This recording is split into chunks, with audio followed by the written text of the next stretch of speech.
Hey folks, it's Rob Flux here with another Sunday session. The first one of the year. It's been a little while. Had a very enjoyable break, so thank you very much for allowing me to do that.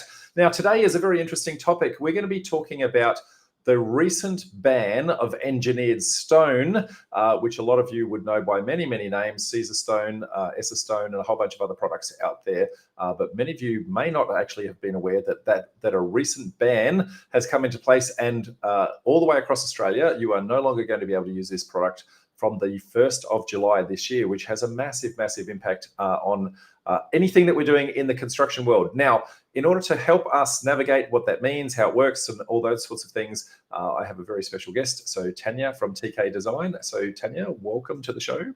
Thank you very much, Rob. Nice to talk to you. Yeah, thank you. I should put some details as to you and your company. So tell us a little bit about, I guess, yourself, your background, and who are TK Design. Sure.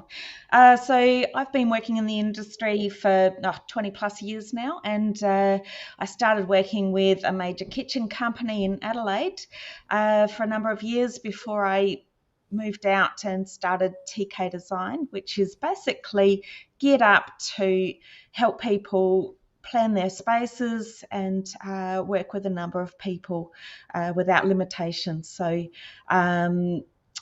we basically provide joinery design selections, full builders selections, and interior assistance as required. Yes. And so as part of that role, you've got a whole bunch of your clients coming in, I guess, with ideas that they had before December, and all of a sudden, all of those ideas have been thrown out the window. And so they've asked you a whole bunch of questions, and you've done a whole bunch of research, and hence our chat today, all about the engineered stone side of things. So firstly, let's start with a really basic question. What is engineered stone? Can be a confusing question, actually. In layman's terms, engineered stone is effectively a stone which has been ground down and reformed with about 10% resin. So the benefit of that is that you'll get a whole lot of consistency with the stone slabs, and it's been a very reliable product, and it's probably used at least it's certainly the most popular building material for bench tops and splashbacks. Yeah, and I guess when, again, layman's terms and not necessarily, I guess, precise definition, but a lot of people just colloquially refer it to as a stone bench top. So they don't actually think of it as engineered stone, but there's many, many kinds of stone. There's natural stone and the engineered stone. So basically in crushing it up and putting it back together, they basically glue it together with a resin, and it's the particles that are actually in the resin, so some silicon or silicosis, and also some toxins that are actually in there as part of the glue that's actually, I guess, becoming the issue, right? So now when I say becoming the issue, I guess when you chop this stuff up, fine particles are thrown into the air, and they're inhaled by the people who are actually doing the installation side of things. And that's caused a whole bunch of issues and challenges as it's inhaled into their lungs, and I guess forms what is called silicosis in the lungs, which is just not a very pleasant thing. So what are some of the impacts of silicosis? So basically, what we're finding is that as the bench top fabricators are chopping the stone up, as you say, the dust that is coming off the stone is unfortunately very dangerous. It's a very fine dust that is easily breathed in and absorbed into the body, and it's creating a lung disease, which is very, very serious, and people are suffering from it in both short and long-term situations. So in high impact areas, people are getting sick very quickly from it. Yeah, and the symptoms of this are quite debilitating. So once your lungs are impacted, It's very similar. I guess a lot of people would have heard of asbestosis, very similar to asbestosis in how it actually gets into your lungs, and then your lungs build antibodies around that, and then that hardens your lungs, and then your lungs can't breathe, it can't move, and it causes a heck of a lot of pain. So not a very pleasant experience for anyone actually going through that. So hence why the ban has actually come into place. Now, that said, it has a massive, massive impact because we use these engineered stones in a whole bunch of places. So it's not just in kitchens, but there's a whole bunch of places. So bathrooms, benchtops, splashbacks, flooring, wall cladding. So it's going to have a massive impact on the industry. Like, what are some of the other places that we tend to see that I haven't even thought of? Sure. So, aside from all the obvious places, there's a lot of other spaces in the home. It's used for study desks. It's used for, bench tops in entertainment units. Commercially, it's used very widely in retail fit outs and commercial spaces. So it's such a widely used material, unfortunately. A very universal material. Very much so, and it's been a cost-effective material, which is why there's I guess a huge concern that we'll be looking to use alternatives. Yeah, we're going to discuss some of those alternatives a little bit later on, but I guess the silicosis part of it, the silicon side, and neither of us are doctors or medical scientists or anything like that.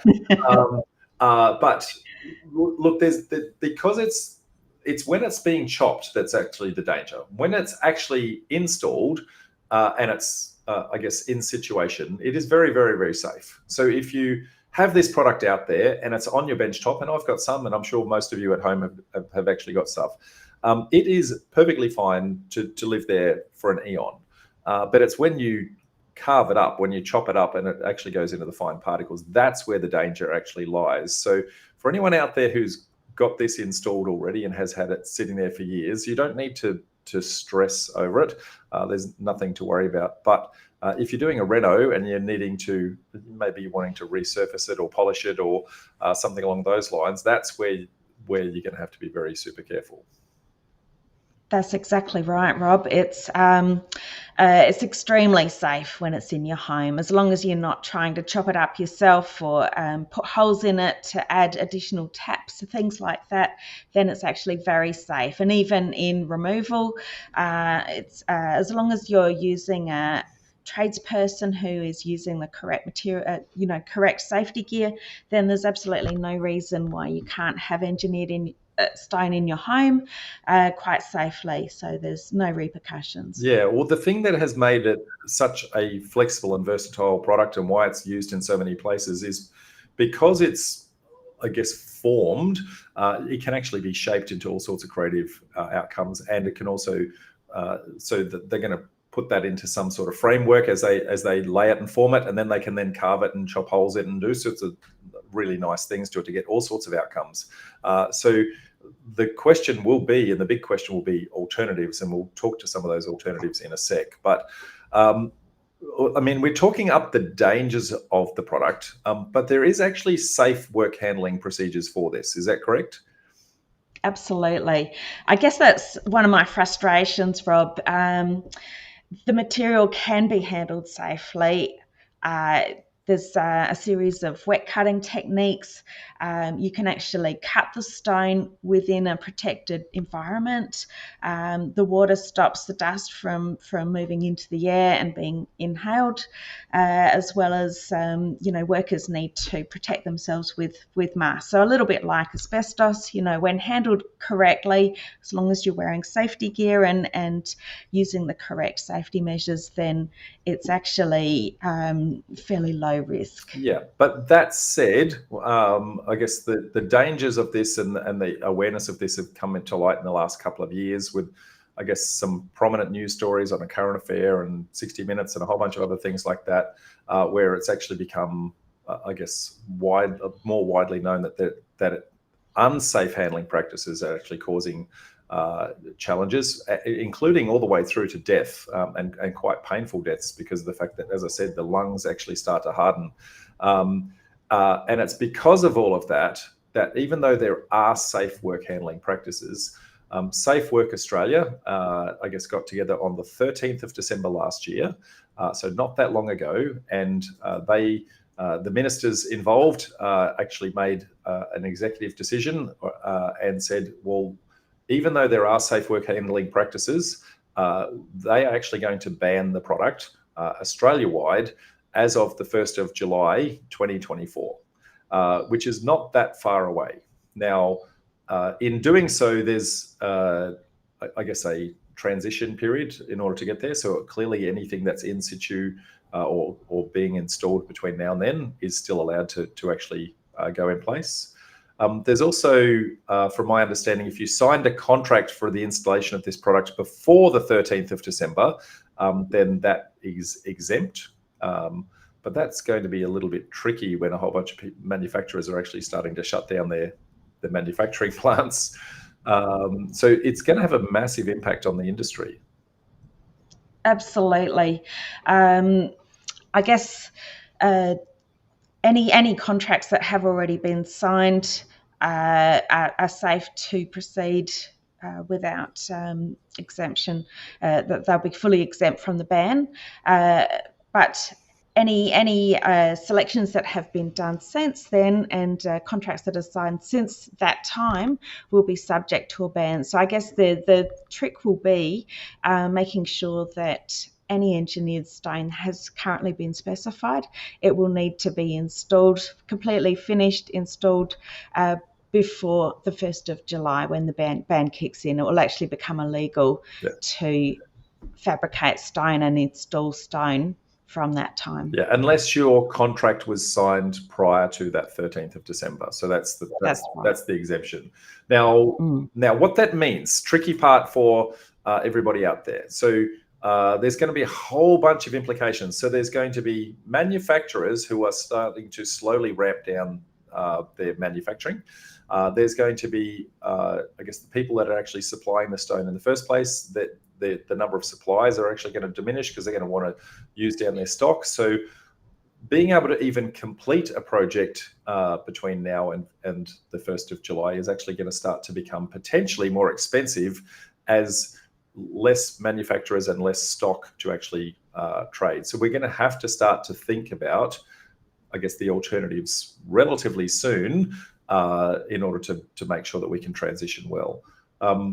The flip side of that is all the alternatives are going to start to get really, really popular and really in demand, and there might be also some increases in those. So if you act early, folks, if you act early, you get in fast, you might beat both of those elements actually kicking off, and you might be able to keep the current costs or budget that you've actually got in place. So be very, very careful on all of that.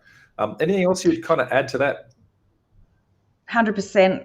I see this as very similar to a Christmas rush. We always have an urgency in the lead up to Christmas to beat the rush of the Christmas shutdown period. So I guess if you compare this to finishing a project in time for Christmas, and that's essentially what we're all looking to do, once the 1st of July kicks in, there will be no more engineered stone, and I guess we just need to be really mindful and really careful not to specify engineered stone wherever possible in that lead up, because we're going to be putting pressure on the fabricators. There's going to be shortages of materials, so in that race to the finish there may be situations where stock isn't available anymore, and then you're forced into a situation where you need to reselect at the 12th hour, which is not fun for anyone. So my recommendation would actually be to try and find alternate solutions now before the ban actually kicks in, and that will safeguard you against last minute decisions and potential price increases as we get to that point. Yeah, so I guess the clear action items here would be, for any construction that's currently underway, it's possible that you're going to make it to the 1st of July and then be able to install safely, subject to how far along the construction you are. If your construction has not started, it's more unlikely that you're actually going to make it. So you want to start to plan that stuff ahead. With the minor exception of, did you sign the contract prior? And then the risk is, hey, the manufacturer may not have the stock anymore. So maybe you want to do that change now anyway. So, if you're at framing stage at the moment, I think you could possibly get through. If you're anywhere before framing stage, start planning, folks.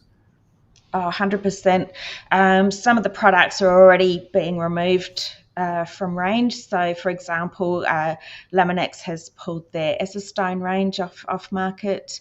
Some of the outdoor products from Stone are already unavailable. So it's already starting to come into play.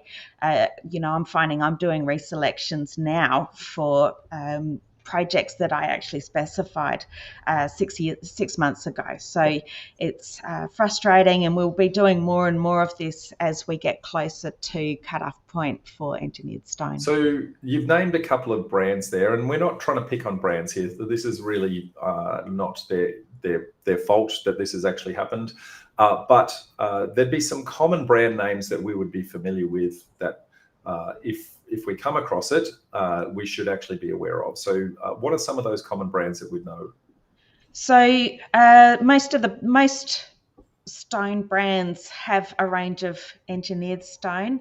It doesn't mean that their entire range of stone is going to be banned. It just means that the engineered stone content from their ranges will be banned. So, for example, Stone have a huge range of engineered stone, but they also have other products which are still readily available and will continue to do so. So we can't call it Caesar Stone or Smart Stone or as Stone, for example. It's actually the engineered stone within those brandings. So they are brand names, folks. So that's the key point that Tania's trying to make. They are brand names, and the brand names have individual products which may or may not contain this. So if you're using any of those brand names, so Caesar Stone, Silla Stone, Smart Stone, Stone, and Viaterra are the ones that come to mind, but there's probably a few others that are actually out. Oh, that's just the tip of the iceberg. There's a whole range of engineered stones that will be coming off the market. Those are just some of the more well-known brands. Yeah. So if you are using any of those brand names at all, folks, then do a sanity check. Actually speak to I guess whether it be your designer or your architect or whoever has actually specified the specs or your builder to say what is the exact product. Does it contain I guess a good I suppose a little clue. If the stone has stone in the title, so then I would be checking into it carefully. A lot of the engineered stones actually have stone in the title, so that will be a bit of a tip. That's a good little tip and trick. So that said, we want to be very careful. We want to be thinking about alternatives. What are some of the alternatives? There is a whole range of alternatives. Natural stone, which includes granite, travertine, onyx, and marble. They can be a little bit more expensive than engineered stone, but they're beautiful all the same. We've got porcelain products, Decton ranges by Caesar Stone, Smart Stone, Stone Ambassador, or everyone is basically bringing out a range of porcelain material to offset the engineered stone, and it's actually a beautiful product. So I can definitely endorse porcelain products. A little bit harder materials, so you'll find that generally they don't suffer from thermoshock, and just a lovely product. You can cut on them, you can basically it's almost indestructible, so nice material to work with. You just threw out a term there, thermoshock. What is thermoshock? So thermoshock is basically what happens to stone. If you take something straight out of the oven and put it on your bench top, it can crack. So engineered stones or other bench top materials can suffer from heat or cool. So if something from the freezer or something from the oven goes on your stone bench top, thermoshock is actually the cracks that appear in the stone from that change in temperature. There you go. So I didn't mean to interrupt you, but I'm probably guilty of doing those things. So make sure you put something on your bench no matter what. Oh, we all do it, and we really should use trivets where we can to protect our bench tops, regardless to what surface they are. So you were talking about alternatives. So I know that there's a whole Yep. bunch more. What are some of the? Oh, there's probably one of my favourites is solid surface or acrylic, and people are a bit frightened by the name acrylic because it comes across as a cheaper alternative, but it's actually quite a premium material. Some of the big brand names are Ostaron and Corian. They're excellent materials to work with. You can do some really exciting shapes and form work with them. They're completely non-porous, so they won't stain. I've actually entered a competition many years ago where we had to try and stain an acrylic bench top, and so I tried everything: red wine, curry pastes, things like that. Nothing would actually stain it. Everything comes off. So beautiful material to work with, and great range of colours. Yep. What about some of the other things? So laminates. Other things, we've got laminates, which everybody knows and loves, or not. We've got compact laminates, which is something I think we will actually see step up now that engineered stones are moving away. So compact laminates are like a really solid laminate. So you can use them in outdoor kitchens, you can use them in situations similar to stone. And the beauty of them is that you can actually cut them on site. So the fabrication cost is a lot less, making the overall result more affordable. Yep. Other products, stainless steel, which can be quite versatile. Timbers, we've not seen a lot of solid timber bench tops utilised in recent times, but I think they'll come back a little bit more. Bamboo is another one. Tiles, we used to see a lot of tiles in the 60s. I think too, with a resurge of mid-century design, we'll see some tiles coming back just for a little bit of fun texture. Glass, not commonly used as a bench top in our kitchens and bathrooms, but we might see some experimental design happening where we bring glass and other different materials into the mix. Terrazzo is one of my favourites. I'm doing a fair bit of work with terrazzo at the moment, and I guess that's something that safe material to use, and we'll see that ramp up a little bit. Concrete's lovely. You can have concrete ready-made and brought in like stone slabs, or you can actually have it poured in situ and do some really beautiful shapes and some interesting things with concrete. So again, we're also seeing a lot of concrete sinks coming onto the market, and that's quite exciting as a material.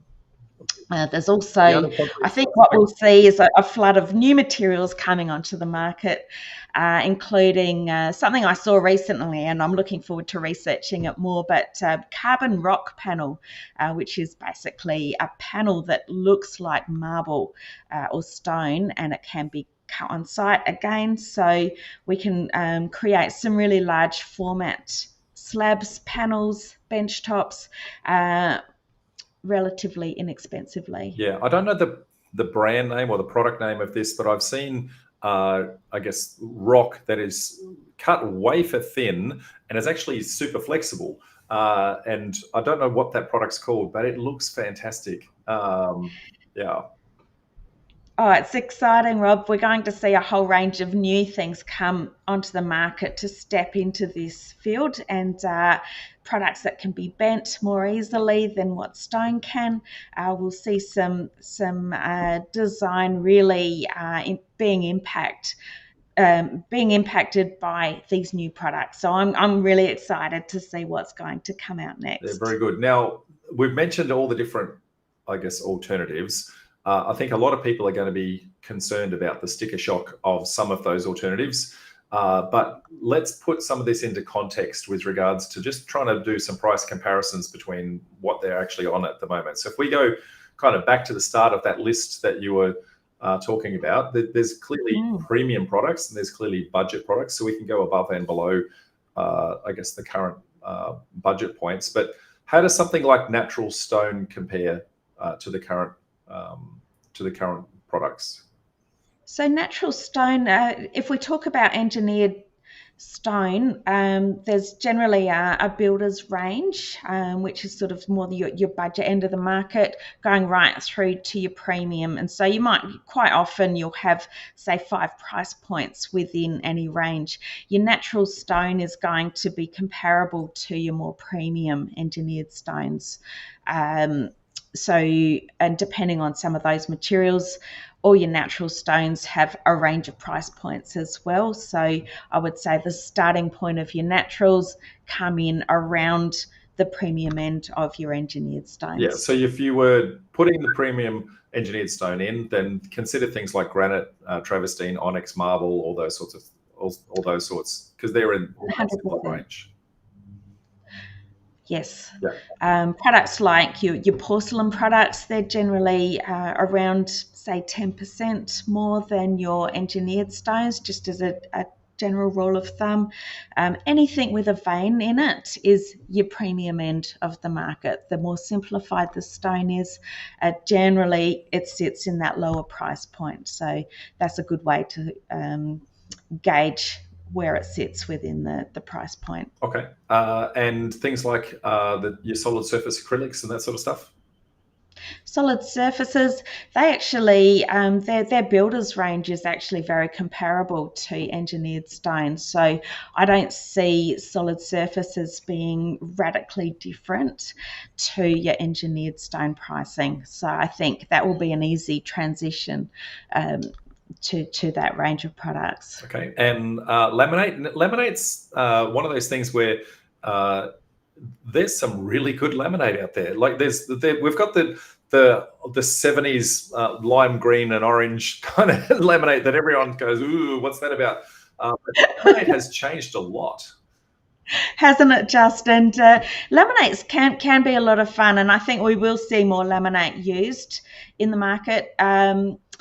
Laminate is generally about a third of the cost of your stone products, but depending on application. So you can create some nice apron fronts with laminates. You can do really fine edges and chop it away. You can do a fair bit. I think we're going to need to get a little bit more creative with products and have a bit of fun with them. But laminate is a really inexpensive alternative to your stone products. And then we can step it up. You said the compact laminate's a little bit more of a premium product.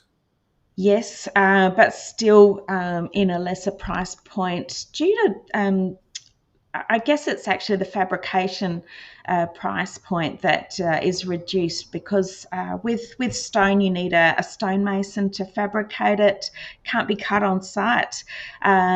Your laminates, your compact laminates, they can actually be cut on site. So the cabinet maker can install that for you and you don't need to bring in another trade, which eliminates quite a bit of cost. Very good. Then you've got your stainless steels of the world. Stainless steel, again, depending on the application. So you can do a very standard 33mm rolled edge, which is very affordable. And that in itself, and depending on the gauge of the stainless steel, is generally cheaper than your engineered stones, but once you start building up the edge profile or putting up stands, the more welding you include into the project or integrated sinks, you start finding that the cost goes up, and that's a little bit hard to compare directly once you get into more bespoke design. Yep. And timber and bamboo? Timber and Bamboo. bamboo. Tamboo, there's a new product, I think. um, timbers, quite often, depending on the species of the timber, you can get some really well priced Tasmanian oaks and other oak products that are locally sourced. They're usually more affordable than your stone products, and if you, depending on the application, they can be a wonderful alternative to stone products. I don't recommend using timber if you're wanting to use undermount bowls. The edge tends to be a little bit vulnerable, but if you're using inset sinks, then it can be fabulous, or even above counter, so in bathroom vanities, things like that. Timber is a great alternative. Yeah, but I guess some of the people might be concerned with the durability of timber, and as you said, I guess it's susceptibility to moisture and that sort of thing. If it's appropriately protected, then durability is good. Plus the benefit of the ability to actually resurface it later on and change colours and all sorts of things. Yes, I'm a big fan of resurfacing timber. I like a wax coating that can be sanded back and refinished as required. Generally every 2 or 3 years is a nice time frame to refinish a solid timber bench top, and it can come up as good as new. Yep. Tiles, probably less common, other than I guess the historical usage back in the 70s. But where do you see tiles placing themselves? Because you can get super budget tiles and you can get super expensive tiles. You can, and you can spend a lot of money on tiles, particularly the beautiful mosaics and things like that. But as a bench top, I guess if you've got there's a whole range of tiles that you can use, and you don't need to spend a lot of money on tiles necessarily, but it can create a visual interest, a nice texture. Mid-century design is actually really popular at the moment, so we're seeing a lot more tiles coming in because of this, and people are certainly looking to introduce colour and texture into their projects more and more at the moment. Yep. Getting towards the bottom of the list that we had before, glass. Glass is an interesting one. We don't see a lot of it, but again, glass is something that can be coloured so that it gives you a whole range of colour options, and as a surface, it's very easy to keep clean. So I think we might see a little bit more glass coming into the market. You can do a lot of things with glass. You can actually colour the glass itself, or you can colour the backing of the glass. You can do, I guess, mixtures of patterns and colours and like rainbow effects and shines and glimmers and all sorts of things. So well beyond my skill set in being able to do that, but it's a lot of flexibility. It's not just a plain flat surface. So absolutely. Terrazzo. Terrazzo. So terrazzo is a material that's sort of come in and out of vogue, and again with that whole resurge of mid-century, we're seeing a lot more terrazzo coming into play at the moment. There's some beautiful colour ranges available, and I think we're going to see a whole lot more of it with this ban looming. Yep. Concrete. Concrete's an interesting one. So price-wise, you can actually just form it in a standard slab off-site and bring it in, and in that aspect, it's actually quite affordable. Once you start doing pours in situ, there's a lot more labour-intensive on site, so the price tends to go up a little bit. But I think we'll see concrete being used a whole lot more. I certainly plan to. I love it as a material to work with. And you can get some very, very creative designs if you take the time to form that the framework out nicely.